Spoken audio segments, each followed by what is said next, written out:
All right, we have head coach Brenda Fries, Addie Mack, and Yarden Garzon. Coach will start, and then we'll take some questions. Yeah, I mean, definitely a tale of two halves. I thought Ohio State came out and punched first. They were really aggressive.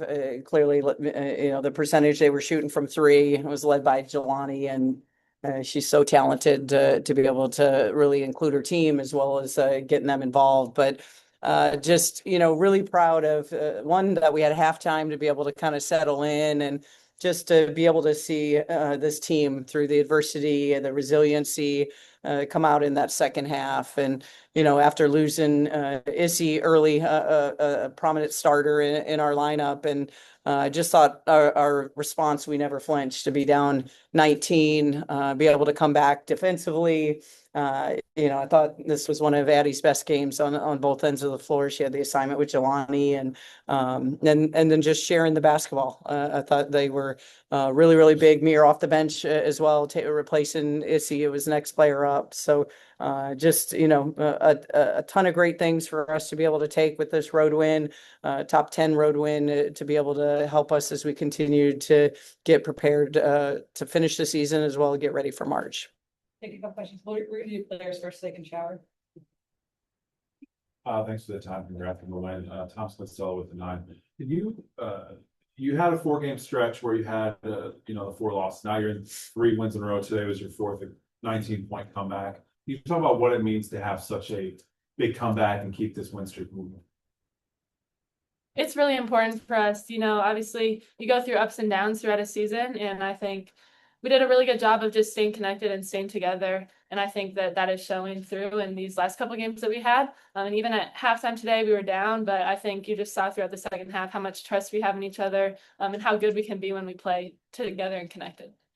And then last one, can you talk about the rivalry between the two teams? I know this is only your second game, both of you in this rivalry, but can you talk about playing against Ohio State and just the kind of feelings you have towards each other?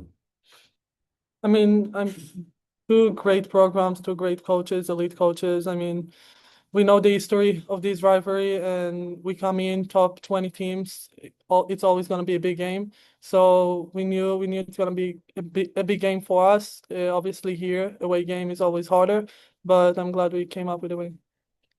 Joe Reedy, Associated Press. Just for both players, what was the adjustment that you guys made on defense mid-third to mid-fourth? Because I think it was a period of 6 minutes there where you didn't pull without a point or a shot from the field or basket from the field.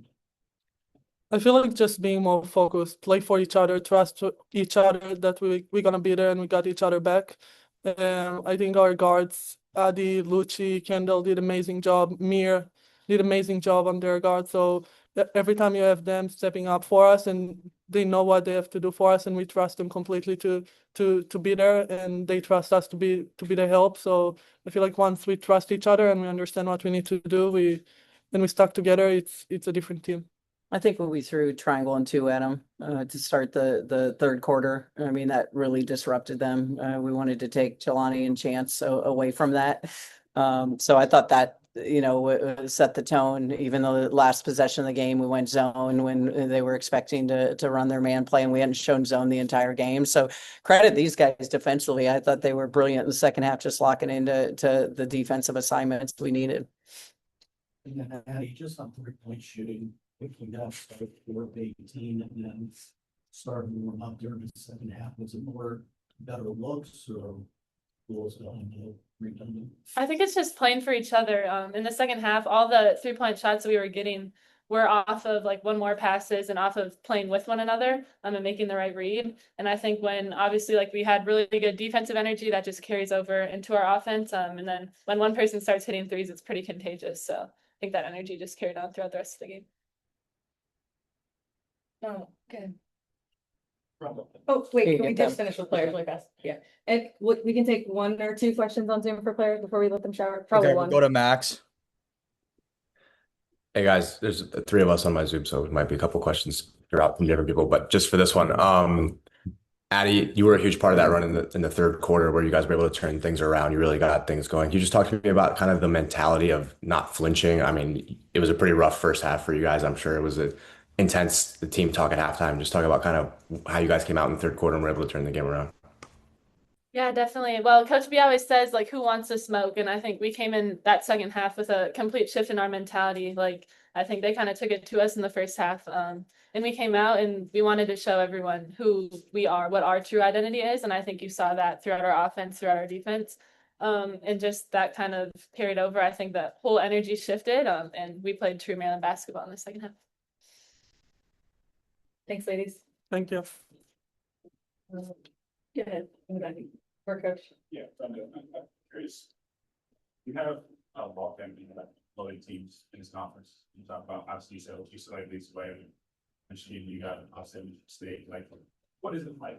I mean, conference like this, and Ohio State you got in Maryland here in this dogfighting games. What's it like? I mean, one, it's fun, it's exciting, it's competitive, but this is like no other. I mean, it's mega conferences now, and every team can play. When you look at our conference from top to bottom, every team is going to be a battle, and you better be ready to play for 40 minutes. So it continues to sharpen you to really improve. I'm excited for all of us after the Big Ten tournament to play somebody else, but they're just great battles. And as a competitor, these are the type of games you want to be in.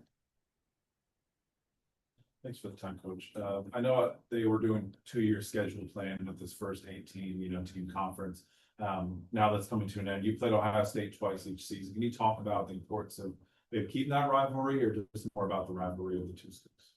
Yeah, I mean, I think there's a lot of teams that we continue to have battles. I mean, obviously, McGuff and I go way back, and these games have always been, games that have always gone down to the wire and have been really important. I don't know what they're going to do when you talk about, I know geographically there's some that make sense, and when we're all beating each other up, I think that's got to try to make sense as well when you're talking about postseason. So, but we obviously have great battles that make us better. What specific development have you seen from Yarden this year, and what opportunities would you be excited for her to jump on as the season continues? Well, I mean, I trust her. 40 minutes on the court, just she connects us. We all know her ability to shoot the ball and score it, but she's just so competitive and just wants to make the right plays for her teammates and for her team. The kid just wants to win, and I think with her size and her versatility, there's so many things that she can do. She can play 4 positions, and is able to command that presence on both ends of the floor. Yep. Brenda, just you guys, the first rankings came out yesterday. We're on that 4 seed line.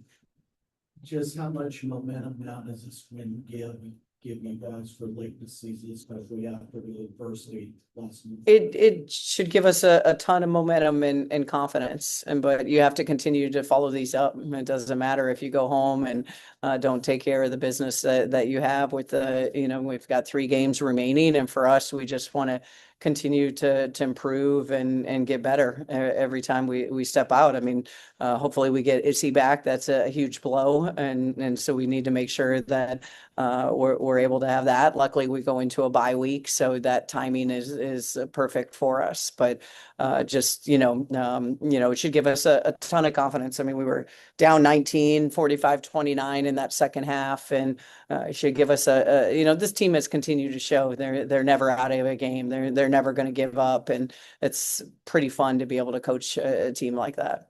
And I think the notes said largest comeback since that James Madison game in 2019. Which one was more hectic, that one or this one?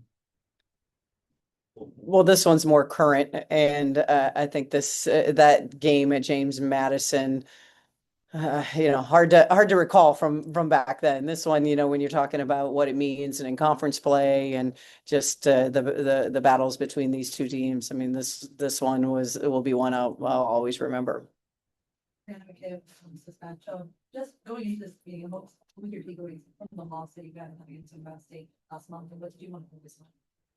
Our defense and our rebounding, I thought we, late, they really took care of us in the fourth quarter. So our rebounding, we knew needed to be strong, and I'm really proud of the that we were able to do that on the glass. We needed to be able to have those extra opportunities and be able to get those kind of looks. We didn't do that the first time. And then defensively, Jelani's just so hard to be able to guard and just makes everyone around her better. So she's going to get hers. It was kind of everybody else that we needed to do a better job on. We'll take one on Zoom. Okay, last one, Max. Head coach, 9 triples for Ohio State in the first half, only 2 in the second. Can you just talk a little bit more about switching up your strategy on defense there to kind of block that and swamp Jelani there at the end? I'm sorry, I didn't hear the first part. Just you had 9 triples for Ohio State in the first half, only 2 in the second half. Just what was the defensive switch up there? Yeah, like I said, I thought we were able to throw them off just defensively, between, I think, our man, we settled more into the half court. I know we threw some things in the full court in the first half that we thought our pressure would be able to get to them, which it didn't. So I thought our half court pressure was a lot better. I thought the triangle and 2 helped as well. So just being able to kind of change the rhythm on them. Thanks, everybody. Thank you.